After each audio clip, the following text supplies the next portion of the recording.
ご神君一つ。祈りて見影のあるもなきも我が心なり。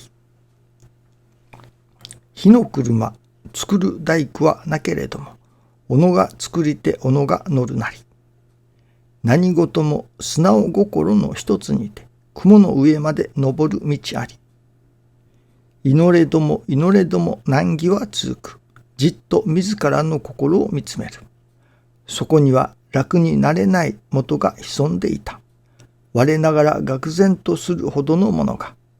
そこから改まりの新人生活が始まる。久留米教会の初代石橋先生は、この世は徳の船に乗って渡れと教えられた。火の車も自分が作るなら、徳の船もまた自らの信心によって作ることができるのである。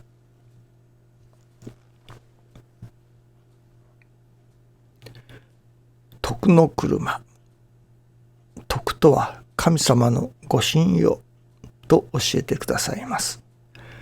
神様からご信用をいただく。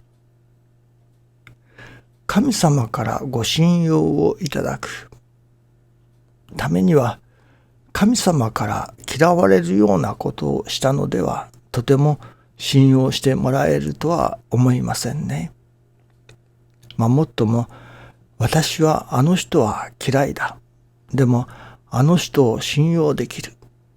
というようなことがないことはないですけれども、それは大変珍しいことですね。大概はやっぱり嫌いだと信用もできません。信用できないから嫌いだということでもありますね。敵のことを憎む。しかしその敵がやることはやる。ちゃんと約束を守る敵だと。そういうような時に、いわば虫が好かん。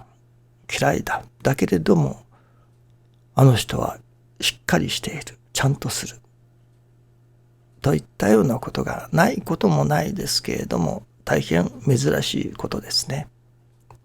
大概はやっぱり好意を持つ。あの人は何でも頼まれたら頼まれた通りに、頼んだら頼んだ通りのことをしてくれる。裏切らない。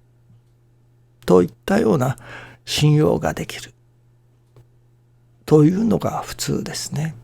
そういう普通の関係においてのことですけれども、やはり嫌われたら信用もいただきにくいですね。ですから、なるべく神様から嫌われないようにしようとするのが良いように思いますね。ですから、師匠が神様に喜んでいただく、神様を喜ばせるというようなことを表現されることがあります。しかし私はその神様を喜ばせるとか、神様に喜んでいただくということの内容がどういうことなのかよくわかりませんでした。ですから、まずは神様に嫌われないようにしようと。喜んでいただけば信用もつくわけですけれどもね。言われた通りにしない。いわば約束も守らない。相手の人を裏切る。それで信用がつくはずもありませんね。嫌われるばかりです。言われた通りにする。約束は必ず守る。そうすれば相手の人も喜んでくれるわけですね。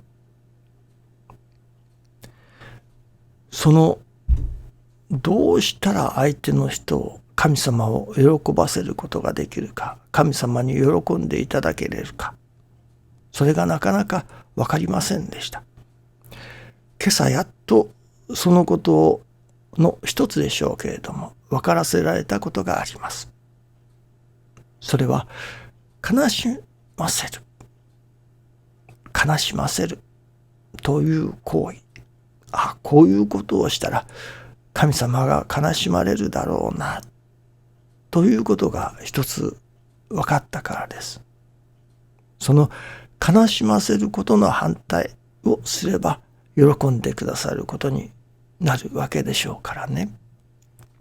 それは例えば夫婦の間柄で申せば、例えば奥さんが心を込めて夕食を作って待っている。おいしい夕食を作ろうと主人のためにと思って作って待っている。ところが主人が途中で飲んでというのか、同僚と食べてきたのか、もう食事をしてきた。それで帰ってきて奥さんが食事を出そうとしたら、ご主人の方がもう今日はいらんと、もう食べてきたからいらないと、そっけなく拒否するというのか拒絶するというのか、そういうことをする。そしたらせっかく作って待っていたごちそうを作っていた奥さんの心は悲しくなりますね。せっかく作って待っていたのにということになりますね。また似たようなことがありますよね。その料理なら料理で、これは子供の栄養になるからと人参を料理して出す。そしたら子供がこれはいらん、これは好かんと、その嫌いなものを選び出すようにして外に避けて食べない。やっぱり親としては栄養になるのにと悲しみますね。その相手のことを思うて、こうすれば喜んでいただけるだろう、こうすればおいしくいただけれるだろうと、その真心を込めてしたその行為を、これはいらん、あれはいらん、もう結構だと拒否されるとき、こちらの申し出を拒否される、拒絶される、その時にやはり拒絶されたこちらとしては悲しい思いになりますね。もちろん結婚の申し込みであったり、何か男の人が女の人に、女の人が男の人に付き合ってくださいと言った時に、いや私はあなたは嫌いですと拒否されたら、これは悲しいことですね。神様が私どものためを思って差し出してくださる。それを拒絶する。拒否する。それが神様を悲しませることになるわけですね。いわば神様が私どもにくださるそのおごちそうとしての成り行き、それを私どもが拒絶したら、もうこんなのは嫌だと、こんなのはいらないと拒絶したら、それこそ神様が悲しまれることでしょうね。その裏を返せば、これはおいしいねと。たとえご飯を食べてきたとしても、それならいただこうかと。おいしいねと。おいしいと言っていただいてくれると、作った奥さんも嬉しいものですね。神様もまた私どもが、神様がせっかく用意してくださったその成り行きをありがとうございますと、それこそ合唱していただくならば、神様もどれほどお喜びになるかわかりませんよね。それこそ喜んでくださいますね。神様に喜んでいただく、神様を喜ばせる、それは成り行きをいただくということなのですね。それこそ合唱してありがたくいただけば、神様がより一層喜んでくださるということになりますね。神様を喜ばせるにはどうしたらよいか。それは成り行きをいただくということですね。成り行きのいただき方にもいろいろありますけれども、今日それこそいただきますことは、成り行きを合唱していただく、ありがたくいただく、そこに神様も喜んでくださる。